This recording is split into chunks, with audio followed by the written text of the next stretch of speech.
Welcome to Lawsimers law school. ഇന്ന് 2025 mental എബിലിറ്റിയുടെ ഒരു പ്രീവിയസ് ഇയർ ക്വസ്റ്റ്യൻ പേപ്പർ എന്നുള്ള ക്വസ്റ്റ്യൻ നമുക്ക് നോക്കാം. The question is the sum of first n terms is 1275.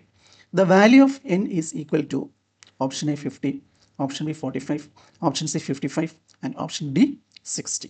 ആകെ നമുക്ക് കിട്ടിയിരിക്കുന്ന വാല്യൂ എന്ന് പറയുന്നത് 1275 എന്ന് പറയുന്നത് ഫസ്റ്റ് n ടേംസിൻ്റെ സം എന്നുള്ളത്. ഇത്ര മാത്രമേ ഉള്ളൂ. ഇതിനൊരു വളരെ ഈസി ആയിട്ടുള്ള ഒരു ഫോമുലയുണ്ട്. അരിത്തമെറ്റിക് പ്രോഗ്രഷനകത്തെ സം കാണുന്നതിനുള്ള ഒരു formula 8 × n+1 the whole divide by 2 എന്നുള്ളതാണ്. ഇത് തന്നിരിക്കുന്ന വാല്യൂ സം സബ്സ്റ്റിറ്റ്യൂട്ട് ചെയ്യുമ്പോൾ n × n+1 the whole divide by 2 is equal to 1275 എന്ന് കിട്ടും. ഇനിയും ലെഫ്റ്റ് സൈഡിലെ 2 ക്രോസ് മൾട്ടിപ്ലൈ ചെയ്ത് കഴിഞ്ഞാൽ n × n+1 is equal to 1275 × 2 that is equal to 2550 എന്ന് കിട്ടും. ഇനിയും ഇത് സോൾവ് ചെയ്യുന്നത് നമുക്കൊരു ഇക്വേഷൻ കിട്ടി n × n+1 is equal to 2550 എന്ന് പറയുന്ന ഒരു ഇക്വേഷൻ കിട്ടി. അതെങ്ങനെ സോൾവ് ചെയ്യും? ക്വാഡ്രാറ്റിക് മെത്തേഡിലേക്ക് പോയി കഴിഞ്ഞാൽ സോൾവ് ചെയ്യാൻ കുറച്ച് സമയം എടുക്കും. അതുകൊണ്ട് നമുക്ക് സബ്സ്റ്റിറ്റ്യൂഷൻ മെത്തേഡിലേക്ക് നോക്കാം. n ഈസ് ഈക്വൽ 50 എന്നുള്ളതാണ്. 50 × 51 അതായത് n × n+1 is equal to നമുക്ക് 2550 എന്ന് കാണാം. അപ്പോൾ അതാണ് ആൻസർ എന്ന് മനസ്സിലാവും. അത് 50 × 50 എന്ന് പറയുന്നത് 2500 50 × 51 എന്ന് പറയുമ്പോൾ ഒരു 50 കൂടി 2550 എന്ന് കിട്ടി.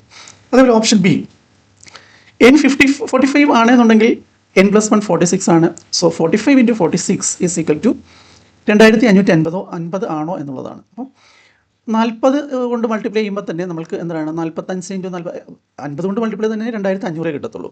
സോ അതല്ല ആ ആൻസർ, ആ ഓപ്ഷൻ നമ്മൾ എലിമിനേറ്റ് ചെയ്തു. ഇനിയും ഓപ്ഷൻ സി എന്ന് പറയുന്നത് n is equal to 55. n 55 ആണെങ്കിൽ n+1 56 ആണ്. n × n+1 എന്ന് പറയുന്നത് 55 × 56 ആണ്. അത് 2550 ആണോ എന്നുള്ളതാണ് നമ്മളുടെ ക്വസ്റ്റ്യൻ. 55ൻ്റെ സ്ക്വയർ തന്നെ 3025 ആണ്. സോ എന്താ നമുക്ക് അതല്ല ആൻസർ. സി എലിമിനേറ്റ് ചെയ്തു. D 60 × n is equal to 60 ആണ്.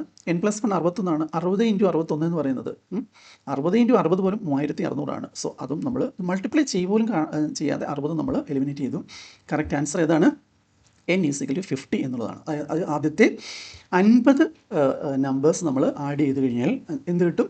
1275 എന്നുള്ളത് ആണ് നമ്മുടെ ആൻസർ, n50. അപ്പോൾ കറക്റ്റ് ആൻസർ ഓപ്ഷൻ എ ആണ്. സോ ഇത് വാച്ച് ചെയ്തതിന് എല്ലാവർക്കും താങ്ക്സ്. നിങ്ങൾ അടുത്ത വർഷത്തെ ക്ലീ കോച്ചിങ് ക്രാക്ക് ചെയ്യാൻ ലോസിമേഴ്സ് ലോ സ്കൂളിൽ വന്ന് ജോയിൻ ചെയ്തിട്ട് അവിടുത്തെ ട്രെയിനിങ് എടുക്കുക. വളരെ വളരെ നല്ല രീതിയിലുള്ള കോച്ചിങ് ആണ് നിങ്ങൾക്ക് അവിടെ നിന്നും കിട്ടാൻ പോകുന്നത്. Okay, thank you.